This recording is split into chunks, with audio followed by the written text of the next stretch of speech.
شادی کی پہلی ہی رات میرے شوہر نے مجھے بتایا کہ وہ باپ نہیں بن سکتے، اس لیے ان کی پہلی بیوی بھی انہیں چھوڑ گئی۔ خیر، میں نے اسے قسمت کا لکھا سمجھا، مگر شادی کے 4 ماہ بعد مجھ پر انکشاف ہوا کہ میں ماں بننے والی ہوں، جسے سن کر میرا شوہر آگ بگولا ہو گیا۔ میری ساس نے سمجھایا کہ پیدائش ہو لینے دو، بچے کو دیکھ کر ہی پتہ چلے گا۔ پیدائش کے بعد جیسے ہی میں نے اپنے بیٹے کو دیکھا تو یہ دیکھ کر میرے ہوش اڑ گئے کہ وہ تو یہ کہانی حقیقت پر مبنی ہے۔ جن خاتون کی زندگی کے متعلق ہے میں انہی کی زبانی بیان کر رہا ہوں۔ کہانی شروع کرتے ہیں۔ میرے والد صاحب اسکول ٹیچر تھے۔ چھٹی کے بعد ان سے کچھ لڑکے گھر پر ٹیوشن پڑھنے آیا کرتے تھے۔ انہی میں فیضان بھی تھا، جو ان کی کلاس کا سب سے لائق اسٹوڈنٹ تھا۔ وہ باقی سب مضامین میں اچھے مگر ریاضی میں تھوڑا سا کمزور تھا، لہٰذا میرے ابو اسے بہت توجہ سے پڑھاتے، کیونکہ باقی سب مضامین میں وہ نمبر 1 تھا، اور اس کے اچھے نمبروں سے گویا میرے والد صاحب کی عزت کو 4 چاند لگ جانے تھے۔ ایک روز باتوں باتوں میں اس نے ابو کو بتایا کہ وہ اپنے ستیلے چاچا کے گھر رہتا ہے اور بڑی مشکل سے تعلیم جاری رکھے ہوئے ہے۔ اس کی چاچی اسے اپنے گھر نہیں رکھنا چاہتی، بمشکل ایک وقت کھانا دیتی ہیں۔ اسکول ٹائم کے بعد اس سے سارا وقت کام کرواتی رہتی ہیں۔ مجھے گھر میں ٹائم نہیں ملتا کہ اچھے سے وقت پر پڑھائی کر سکوں۔ والد صاحب نے اس کے چاچا کو اسکول بلا کر کہا، اگر آپ اپنے بھتیجے کو امتحانات ہونے تک میرے سپرد کر دو تو یہ کلاس میں ہی نہیں بورڈ کے امتحان میں بھی پوزیشن لا سکتا ہے۔ ماشاءاللہ ایسا ذہین بچہ میں نے آج تک نہیں دیکھا، بس اسے توجہ کی ضرورت ہے، اندھا کیا چاہے 2 آنکھ۔ بس اس کے چاچا نے فوراً حامی بھر لی، کیونکہ وہ تو شاید کہ خود اپنے اس یتیم بھتیجے سے گلوئے خلاصی چاہتے تھے، اس لیے فیضان ہمارے گھر رہنے لگا۔ ہم 2 بہنیں تھیں اور ہمارا کوئی بھائی نہ تھا۔ میری ماں نے اس کو اپنا بیٹا بنا لیا۔ والد صاحب نے اس کی پڑھائی پر خاطر خواہ توجہ دی اور وہ بورڈ کے امتحان میں پوزیشن لایا، جس سے نہ صرف سارے ڈویژن میں اسکول کا نام روشن ہوا، بلکہ والد صاحب کو خوب ستائش ملی کہ ان کی شاگرد نے پورے ڈویژن میں اول پوزیشن لی تھی۔ اس کامیابی سے بابا جان اور فیضان دونوں کا حوصلہ بڑھا۔ اس کے بعد فیضان نے تعلیم کو ہی اپنا نصب العین بنا لیا اور وہ آگے ہی آگے کامیابیوں کی منزلیں طے کرتا چلا گیا۔ وہ دوبارہ اپنے چاچا کے گھر نہ گیا، بلکہ ہمارے گھر میں ہی رہتا تھا۔ ایک وقت آیا کہ وہ مقابلے کے امتحانات کی تیاری کرنے لگا۔ اب وہ ہر وقت بس اپنے کمرے میں بیٹھا رہتا، پڑھتا رہتا تھا۔ ان دنوں اس نے گھر سے باہر جانا بھی بالکل موقوف کر دیا تھا۔ میں کالج کی تعلیم کے بعد اپنے ہی گھر ہوتی تھی اور گھر کے کام کاجوں میں امی کی مدد کیا کرتی تھی۔ ان دنوں امی اکثر بیمار رہنے لگیں۔ میری چھوٹی بہن کالج چلی جاتی اور والد صاحب اپنی ڈیوٹی گئے ہوتے۔ گھر میں امی اور فیضان رہ جاتے۔ وہ کتابوں میں گم اور میں اکیلی سخت بور ہوتی رہتی تھی۔ سچ کہوں تو مجھے فیضان بہت اچھا لگتا تھا۔ تبھی میں موقع پا کر بیٹھک میں جا گھستی اور فیضان سے ادھر ادھر کی باتیں کرنے لگتی۔ اس طرح اسے بھی مجبوراً میری جانب متوجہ ہونا پڑتا تھا۔ وہ ایک باتمیز، محنتی اور خوبرو نوجوان تھا اور مجھے دل کی گہرائیوں سے بہت اچھا لگتا تھا۔ میرے والد صاحب کے دل میں بھی یہی بات تھی کہ وہ میری شادی اپنے اسی ہونہار اور لائق شاگرد سے کریں گے، لیکن یہ سب تو تقدیر کے کھیل ہوتے ہیں کہ اب کیا ہو جائے گا کسی کو پتہ نہیں ہوتا۔ انہی دنوں اوکاڑا سے میری خالہ ہمارے پاس آئیں اور امی سے اپنے بیٹے کے لیے میرا رشتہ مانگا۔ والد کو اپنی بہن سے بہت محبت تھی۔ انہوں نے جواب دیا کہ رشتہ آپ ہی کو دوں گی، لیکن پہلے آپ کا بیٹا کوئی ملازمت تو حاصل کر لے یا کسی روزگار پر تو لگے، تبھی شادی اور رشتے کی بات کر سکتے ہیں۔ میرے دل میں تو فیضان بسا تھا، لیکن جب اس سے بات کرتی تو وہ کہتا، اگر تم مجھے خواہ مخواہ ادھر ادھر کی باتوں میں نہیں لگاؤ گی اور دل جمی سے پڑھنے دو گی تو میں مقابلے کا امتحان پاس کر سکوں گا، تب ہی تم سے میری شادی ہو سکے گی، کیونکہ میں کسی قابل ہو کر تمہیں حاصل کرنا چاہتا ہوں۔ ابھی میرا دھیان پڑھائی سے مت ہٹایا کرو، دیکھو میری بات سمجھو، اس میں ہم دونوں کی بھلائی ہے۔ اس کی التجا آمیز منت کو میں گرا سے باندھ لیتی۔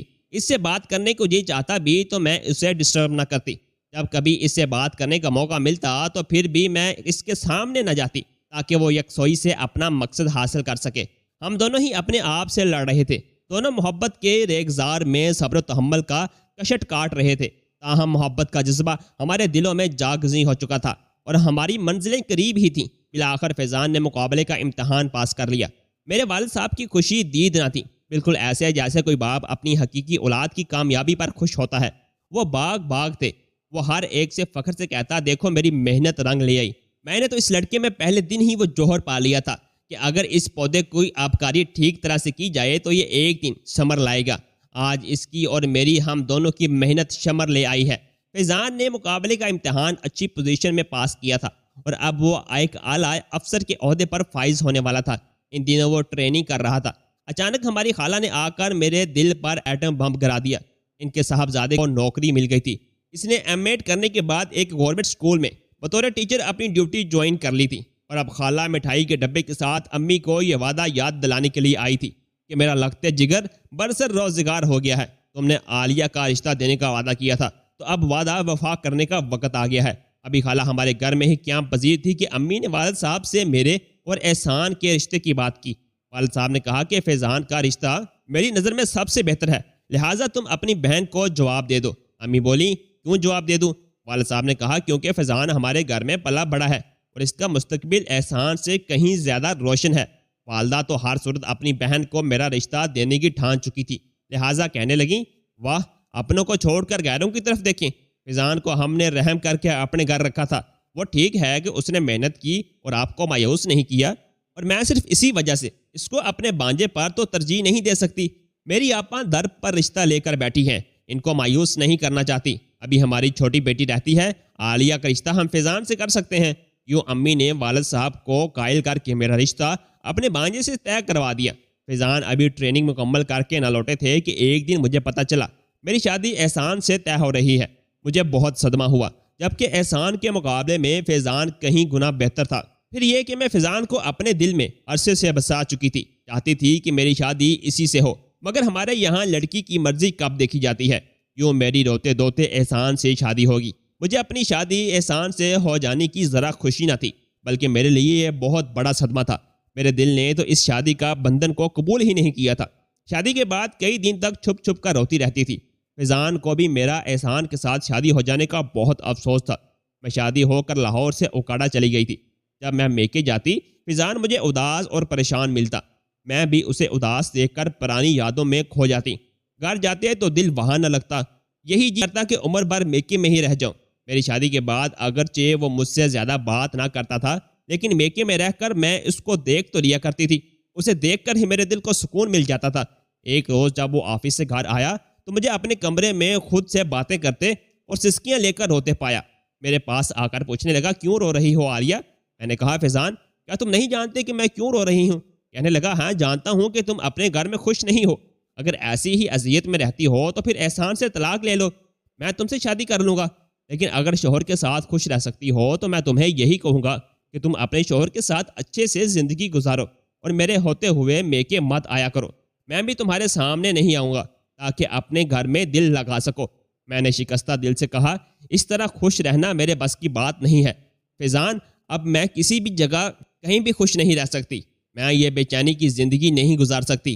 اس پر وہ خاموش ہو گیا، بس اس قدر کہا کہ تمہارے والدین کو مجھ پر بہت احسانات ہیں اور میں ان کے احسانات کبھی نہیں بھلا سکتا، میں کبھی بھی کسی بھی صورت میں ان کو دکھ نہیں دینا چاہتا۔ سوچا ہے کہ اب جب تم میکے آؤ گی تو میں گھر کے بجائے ہوٹل چلا جایا کروں گا۔ وہ تو یہ کہہ کر چلا گیا، لیکن میرے دل کے چین اور سکون کو بھی ساتھ لے گیا تھا۔ اس کے بعد میں اس قدر مضطرب رہنے لگی کہ مسکرانا چھوڑ دیا۔ اب میں سسرال میں اپنے شوہر سے سیدھے منہ بات نہ کرتی، نہ ہی گھر کھانا بناتی، گھر کا سارا کام ساس اور ندیں کرتی۔ میں کسی کام میں دلچسپی نہ لیتی تھی، کئی کی دنوں میں ان تینوں سے ہم کلام ہی نہ ہوتی تھی۔ آخر تنگ آ کر میرے اس رویے کی شکایت احسان نے میری امی سے کر دی۔ فیضان اب بھی ہمارے گھر پر ہی رہتا تھا، کیونکہ والد صاحب نے اس کو بیٹا بنایا ہوا تھا تو پھر کہیں جانے نہ دیا تھا۔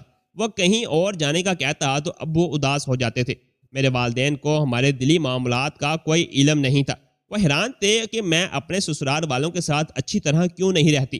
میری ساس میری ماں کی سگی بہن تھی اور میرے رویے سے اتنا پریشان ہوئی کہ آخر ایک روز میری امی کے پاس آ کر رونے لگیں کہ میں تو بہت چاؤں سے بھانجی کو بیاہ کر لے گئی تھی، مگر وہ تو ہمیں کچھ جیتی ہی نہیں دیتی۔ تب والدہ مجھے خدا کے واسطے دیتی کہ عالیہ تمہیں آخر کیا ہو گیا ہے، تم ایسی تو نہ تھی، خدا کے لیے ایسا نہ کرو، تم آخر تم کیوں ایسا کرتی ہو؟ وہ مجھے سسرال والوں سے حسن سلوک کی ہدایت کرتی، فریادیں کرتی کہ جب سے تمہاری شادی ہوئی ہے میرا اور میری بہن کا رشتہ بہت خراب ہو گیا ہے، سوچا تھا کہ رشتہ کر کے ہم بہنیں آگے بھی جڑی رہیں گی، مگر تمہاری حرکتوں سے تو ہمارا جینا حرام ہو گیا ہے۔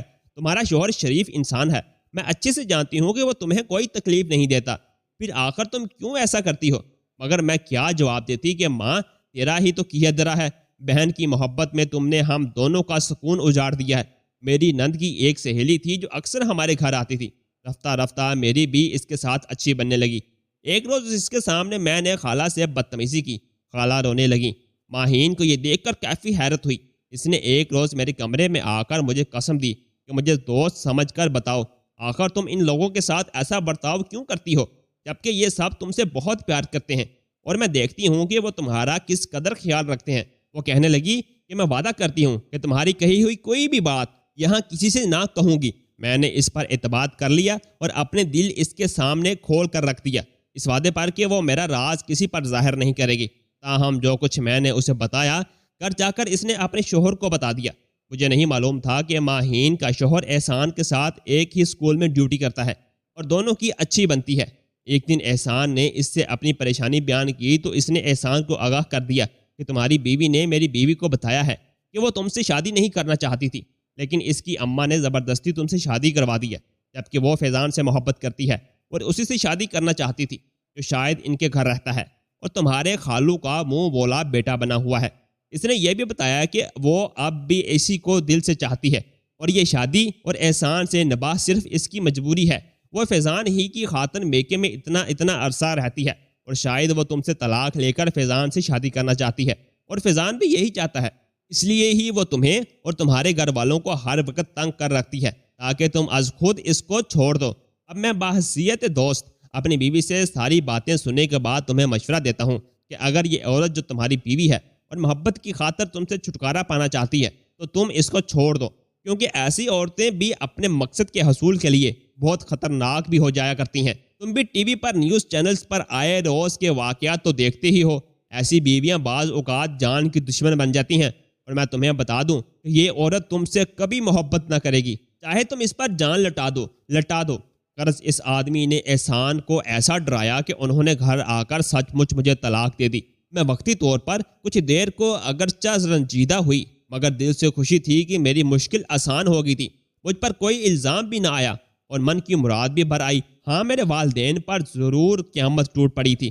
میں تو اس انتظار میں تھی کہ جلد سے جلد فیضان گھر آئے تو اس کو خوشخبری سنا دوں کہ احسان نے مجھے طلاق دے دی ہے اور اب ہم اپنا نیا جہان آباد کر سکتے ہیں۔ وہ ان دنوں اسلام آباد میں تھا۔ ہفتے بعد آیا، جب میری طلاق کا سنا تو سناٹے میں آ گیا۔ میں خوشی خوشی ہنستی مسکراتی اس سے ملی تھی، مگر اس نے خوشی کا اظہار کرنے کی بجائے کہا کہ یہ تم نے کیا کیا اور اب خوش بھی ہو رہی ہو؟ افسوس عالیہ کہ تم نے اپنے والدین کے دکھ اور تکلیف کا بھی خیال نہ کیا۔ شریف گھر کی بیٹیاں طلاق نہیں لیا کرتیں، جو مقدر تھا اس کے ساتھ سمجھوتا کرنا ہی عقل مندی تھی۔ اس کے منہ سے ایسی باتیں سن کر میں حیران رہ گئی کہ یہ کیا کہہ رہا ہے، حالانکہ وہ پہلے ایک بار مجھ سے کہہ چکا تھا کہ اگر تمہیں طلاق ہو جائے گی تو میں تم سے شادی کر لوں گا، اور آج وہ کیا باتیں کر رہا تھا۔ اس کا روکھا پھیکا لہجہ دیکھ کر میں تو جیسے پتھر کی ہو گئی، میرے اندر کی دنیا ہی بسم ہو گئی، جیسے مجھ پر بجلیاں گر گئی ہوں۔ اب پتہ چلا کہ محبت سے بڑا اس دنیا میں اور کوئی فریب نہیں، کیونکہ مجھے علم نہ تھا کہ والدین نے عائلہ کا رشتہ فیضان سے کرنے کی ٹھان لی ہے۔ جب میں طلاق لے کر میکے آ گئی 2 ماہ بعد مجھے اس بات کا علم ہوا، اور پھر یہ حقیقت مجھ پر قیامت بن کر ٹوٹی، اور اب فیضان کے روکھے رویے کا مطلب بھی اچھے سے سمجھ آیا تھا۔ اس کے بعد تو میرا جی چاہا کہ کچھ کھا کر مر جاؤں، مگر کچھ کھانے کا بھی ہوش کہاں تھا۔ 1 سال یوں ہی گزر گیا۔ میں باہر جاتی تو دنیا بے معنی لگتی، اور گھر میں رہتی تو بہن کی شکل دیکھنے کو دل نہ کرتا۔ جب فیضان گھر آیا ہوتا میں بہانے سے گھر سے نکل جاتی، کچھ خریدنا نہ ہوتا پھر بھی شاپنگ پلازا میں پھرتی رہتی۔ ایک روز شاپنگ پلازا میں میری ملاقات اسی پلازا کے مالک کے بیٹے فائز سے ہوگی۔ اس نے کہا کہ آپ کو اکثر یہاں دیکھتا ہوں، لیکن آپ کچھ خریدتی تو ہیں نہیں، جو لینا چاہتی ہیں اگر شاپنگ سینٹر میں موجود نہیں ہے تو مجھے بتائیے، میں آپ کو باہر سے منگوا دیتا ہوں۔ جو مجھے درکار ہے آپ وہ کہیں سے منگوا کر نہیں دے سکتے۔ وہ کہنے لگا بتا تو دیں آپ کو کس شے کی تلاش ہے۔ میں وہاں سے چپ چاپ آ گئی۔ اب روز یہ ہونے لگا کہ جیسے اس نوجوان کی آنکھیں مجھے ہی تلاش کرتی تھیں۔ میں بھی تو فیضان کے غم سے چھٹکارا چاہتی تھی۔ وہ رفتہ رفتہ ہماری دوستی ہو گئی کہ اس کو ہر لمحہ میرے آنے کا انتظار رہنے لگا تھا۔ میں بھی ہرے برے درخت سے ٹوٹی ہوئی ایک شاخ کی طرح تھی۔ میرے بھٹکے ہوئے ذہن نے اس کا عارضی سہارا تلاش کر لیا۔ اب میں فائز کے ساتھ گھومنے پھرنے جانے لگی۔ وہ میرے قریب آنا چاہتا، مگر میں ایسی شادی کے لیے اصرار کرتی کہ پہلے مجھ سے شادی کرو۔ آخر ایک روز مجھے اس نے بتا دیا کہ وہ شادی شدہ ہے اور مجھ سے شادی نہیں کر سکتا، ہاں بغیر شادی کے محبت دے سکتا ہے۔ بس اس دن سے میرے دل نے اس سے منہ پھیر لیا۔ بمشکل میں نے خود کو تھاما، گھر سے بے مقصد نکلنا بند کر دیا، بلکہ خود کو جیسے اپنے کمرے میں بند کر لیا۔ مجھے نہیں معلوم فیضان نے دل سے میری بہن کا رشتہ قبول کیا تھا یا میرے والدین کے بڑھاپے پر احسان کیا تھا کہ کیونکہ وہ ان سے محبت اور عزت و احترام کے رشتے سے بندھ چکا تھا اور اس رشتے کو کسی قیمت پر مال نہ کرنا چاہتا تھا۔ دل سے میرے والدین کو ماں باپ کا مقام دیا کہ جنہوں نے انتھک محنت کر کے اس کی زندگی بنائی تھی اور اسے فرش سے اٹھا کر عرش پر پہنچا دیا تھا۔ امی میرے دل جوئی کرتی مگر میں پرواہ نہ کرتی۔ ان کی سمجھ میں نہ آتا کہ یہ سب کچھ کیوں ہوا اور مجھے کیا مسئلہ ہے۔ میں بہن کی خاطر دل کا معاملہ کسی پر ظاہر نہ کرتی تھی کیونکہ میری بہن اس رشتے پر بہت خوش تھی، اور اس پتھر دل فیضان کو تو میں سمجھ ہی نہ سکی کہ وہ خوش ہے یا ناخوش ہے، مجبور ہے یا باوفا یا بے وفا ہے۔ اس نے خود کو خاموشی اور سنجیدگی کے نہ ٹوٹنے والے پتھریلے خول میں بند کر لیا تھا۔ عائلہ خوش خوش اپنی شادی کے ملبوسات سلوا رہی تھی۔ فیضان اپنی ساری تنخواہ لا کر والد صاحب کے ہاتھ پر رکھتا تھا۔ وہ اپنے لیے کچھ بھی نہ خریدتا تھا، امی ہی اس کے کپڑے خریدتی تھی۔ شادی کے بعد وہ دونوں بہت امن و سکون کی زندگی گزار رہے تھے۔ امی ابو بھی خوش تھے کہ فیضان ان کے بڑھاپے کا سہارا بنا ہے، مگر میں آج بھی اس ماضی کی اس زخم کو بھلا نہ سکی تھی۔ وہ پھولوں کی سیج پر اور میں کانٹوں پر چپ چاپ خاموشی کی آگ میں جلتی رہتی تھی۔ سوچتی ہوں کہ اس وقت حقیقت کو کیوں نہ تسلیم کر لیا جبکہ شوہر نے کبھی مجھے شکایت کا موقع بھی نہ دیا تھا۔ میں نے تقدیر کے لکھے کو اپنی بدسلوکی کے تیروں سے گھائل کر ڈالا، مگر اپنے دل کے لہو سے بھی اپنی قسمت کی مانگ کو نہ سنوار سکی۔ یوں بے تعبیر خوابوں کے پیچھے اپنی زندگی برباد کر لی۔ احسان بہت اچھا اور نیک انسان تھا، میری قدر کرتا تھا۔ خیر 2 سال بعد ایک روز میری بھی قسمت جاگی اور والدین نے میرے لیے ایک رشتہ دیکھ کر میری شادی کر دی۔ میری شادی مجھے کامیاب معلوم ہوئی اور میں نے خود کو ایک خوشحال زندگی کا حصہ بنتے دیکھا۔ میرا شوہر حارث ایک سنجیدہ اور مخلص انسان تھے، وہ مجھے بے حد پیار کرتے تھے۔ میں بھی اب ہر صورت اپنا گھر بسانا چاہتی تھی کہ آگے ہی میری عمر کافی ہو چکی ہے۔ ہم دونوں ایک دوسرے کو عزت دیتے اور وقت کے ساتھ ساتھ ایک دوسرے کے قریب آ رہے تھے۔ جیسے وقت گزرتا گیا ایک عجیب سی خاموشی ہمارے رشتے میں سرایت کرتی جا رہی تھی۔ شادی کے 2 ماہ بعد میرے شوہر نے مجھ پر انکشاف کیا کہ وہ باپ نہیں بن سکتے۔ ان کی پہلی بیوی بھی شادی کے 4 سال بعد اسی وجہ سے انہیں چھوڑ کر چلی گئی تھی۔ انہوں نے میرے پاؤں پکڑ کر معافی مانگی کہ میں نے تم سے یہ بات چھپائی۔ خیر دکھ تو مجھے ہوا، پر ان کی محبت پا کر میں مطمئن تھی کہ چلو اولاد نہ صحیح شوہر تو مجھ سے محبت کرتے ہیں، اور میں احسان والی غلطی دوبارہ نہیں دہرانا چاہتی تھی۔ لہٰذا میں نے ان کا پردہ رکھنے کی ٹھان لی اور والدین کو کچھ نہ بتایا۔ شادی کے 4 ماہ بعد مجھ پر انکشاف ہوا کہ میں حاملہ ہوں۔ یہ خبر سن کر میرے دل میں ایک حیرانگی اور اضطراب کا طوفان سا مچ گیا، کیونکہ مجھے میری ساس سے بھی یہ حقیقت معلوم ہوئی تھی کہ حارث باپ بننے کی صلاحیت نہیں رکھتے تھے۔ انہوں نے بھی مجھ سے رو رو کر التجا کی کہ اپنے والدین کو نہ بتانا۔ لہٰذا پہلے میں نے یہ سوچا کہ شاید مجھے غلط فہمی ہوئی ہو، لیکن بعد میں جب میں قریبی کلینک چیک اپ کروانے کے لیے گئی تو وہاں موجود ڈاکٹر نے بھی اس بات کی تصدیق کر دی کہ میں واقعی حاملہ ہوں۔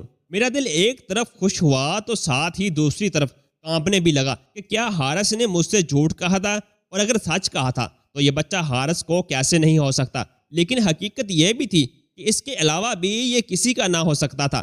میں نے سوچا شاید کوئی معجزہ ہوا ہو۔ میں نے خوشی خوشی ساس کو بتا دیا، مگر وہ جیسے سکتے میں آ گئی اور انہیں کوئی خوشی نہ ہوئی۔ جب حارث کو میرے حاملہ ہونے کی خبر ملی تو وہ حیرت اور غصے سے بھڑک اٹھے۔